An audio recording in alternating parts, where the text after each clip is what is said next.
এখানে ফালাও, এখানে বানাও, জায়গা আছে ওখানে ফালা। আমরা আর কি চাইবো? জায়গা তো অনেক আছে না, এটা বাড়ি তো অনেক আছে, এখানে থাকো ভাই। কি লাগে আমার গ্রামের কাছরা দূরে টাউনে গেলে মানে নিব না, আপনারা বলো কেউই মানে নিব না। যে জায়গায় কাছরা যে জায়গায় ফালো এখানে কাছরাটা আমরা এখানে ফালন কোন দরকার নাই, মানে নাই তো যে জায়গায় এখানে ভালো আছে ভাই। আর কি চাইবো? আমরা কারোর সাথে ঝগড়া যাতে মারপিট এটা করতাম চাই না। হ্যাঁ, আমরা চাই কাছরা না ফেলা। আমরা গরিব লোক, গ্রামের লোক, জঙ্গলে যাইতে লাগে, এক দুজন যাইতে লাগে, কোনো সময় কঙ্কল দেখে। আর ওই সুসি কতগুলা ইঞ্জেকশন আছে এখানে, বোতল ফটল কত রাস্তা দিয়ে দেখো, তোমরা বিশেষ না করে গিয়ে দেখো যে জায়গা তোমার কাছরা ফেলে, কোন জায়গায় কাছরা ফেলে। এখান থেকে তোমার 1.5 কিলোমিটার, 1.5 থেকে 2 কিলোমিটার হইব। সব এখানে নালা মানে সরাট মনে সব সরাই, এটা কাছরাগুলা সব নেই।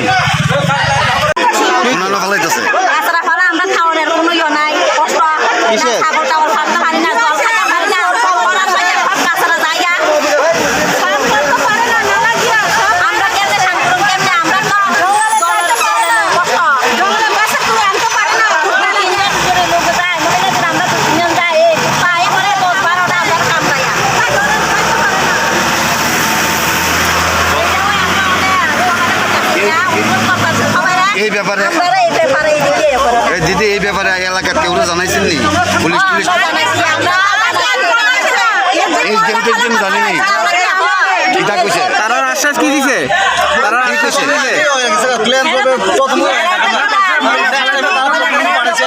আমরা এখানে এই জায়গা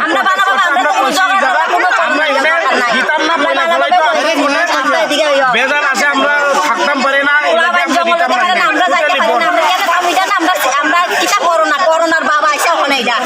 আজকে কি আবার ভালোই হয়েছে? 3টা গাড়ি আইসে লাগাতার, 3টা গাড়ি। আরে স্যার, আমরা আগেও মানা করছিলাম, প্রশাসন আসছে সময় ফেলাইতাম না, প্রশাসন জবাব দিচ্ছে, আমরা আর ফেলাইতাম না এই জায়গা। তালা টুলু আমরা দিয়া লাগছে, আর প্রশাসন আইয়া তালা দিয়ে গেছে, ফেলাইতাম না কয়ে স্যার। ফুল টিয়াসর লয়া, ফুল ফোর্ক লয়া একদম কি রে, আমরা কি ভুল কইছি? আমরা কি খাইতাম না? সব কাঁচরা টাচরা, সব টাউনের কাঁচরা এদিকে ফলাই। আমরা কি গ্রামবাসী, আমরা কি খাই না খাইয়া থাকতে পারো? ময়লা সয়লা সব আয়া রোগী হয়ে আমরা খোলাফান বাঁচতে পারে না। এটা রোগী সুগী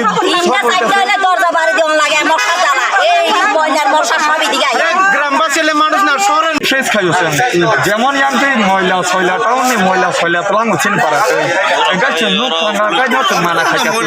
অন্য দিন মাস 2 মাস শিকাং মতো মানা খাই, প্রশাসন খাই তালা কোন দিলাই তাই ফেলি হানে বড় খিবিয়া ময়লা খিবিয়া হানে কাঙ্গা সিরিতে হইছে ফাইকা খাইয়া কোন ময়লা খিবনা নি প্রশাসন গোবাং হয় তিনি অবন ইয়া স্যার যত কোন ব্যাটালিয়ন তো কই তিনি সুম এটাকে টম হইও জায়গা।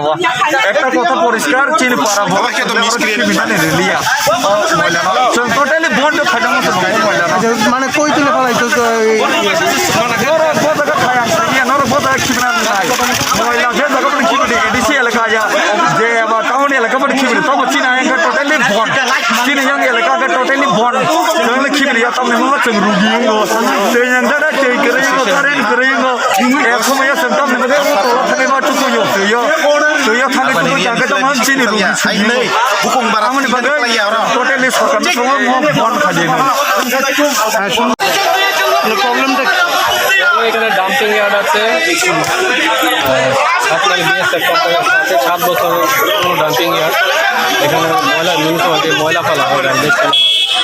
ওইখানে গার্বেজ প্রসেসিং করার জন্য একটা সেন্ট্রাল কাজ চলছে, প্রজেক্ট অ্যাওয়ার্ড হয়েছে, কিন্তু এখন কাজ করতে পারছে না।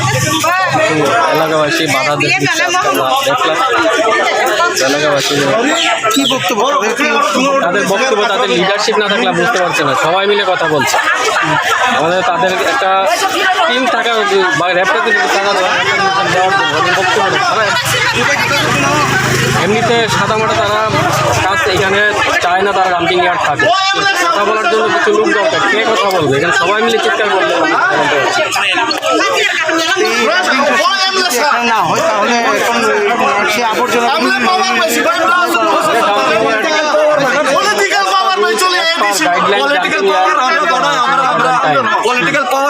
the last 7 years being used for dumping. Now all of a sudden the issues is raised. Tertiary center construction work is going on. That is supposed to be processing those garbages.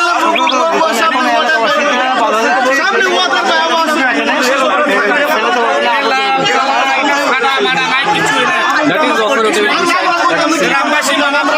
Decision নেয় আমাদের এখানে আপাতত decision আছে এখানেই ফেলা হবে, এখানেই ফেলা হবে। অল্টারনেটিভ তো আমাদের কাছে দেওয়া হয়নি এবং পুলিশ প্রশাসন আছে, বলছেন যে এখানে ফেলে এখন গ্রামবাসীরা তো এখন দিচ্ছে না যে এখানে ফেলে। আমি I am not authorize to answer all this question. এটা আমি এখানে জাস্ট ম্যাজিস্ট্রেট হয়ে আজকে তেলিয়ামুড়া পিএসের আন্ডারে 7 মাইল এলাকাতে যে ডাম্পিং স্টেশন ডাম্পিং প্রসেস চলছিল বা ডাম্পিংয়ের জন্য ময়লা নিয়ে আসা হয়েছিল, তখন এই এলাকার লোক আটকেছে। যথারীতি আমরাও পুলিশ প্রশাসন এবং এসেছি, ডিসিএম সজল স্যারও আছি। আসার পরে আমরা তার ডিসিশন অনুযায়ী আমরা তার সঙ্গে কথাবার্তা বলেছি। কথাবার্তার ফলে তারাও অথরিটির সঙ্গে আলোচনা করতে রাজি আছে। পরবর্তীকালে আমরা ডিসিএম স্যারের ডিসিশন অনুযায়ী আমরা রিটার্ন ব্যাক করছি।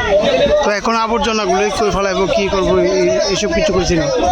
যেহেতু ডিসিএম স্যার আছে, ওনারাই সিদ্ধান্ত নেবেন। Subscribe Borok Post for latest news and updates.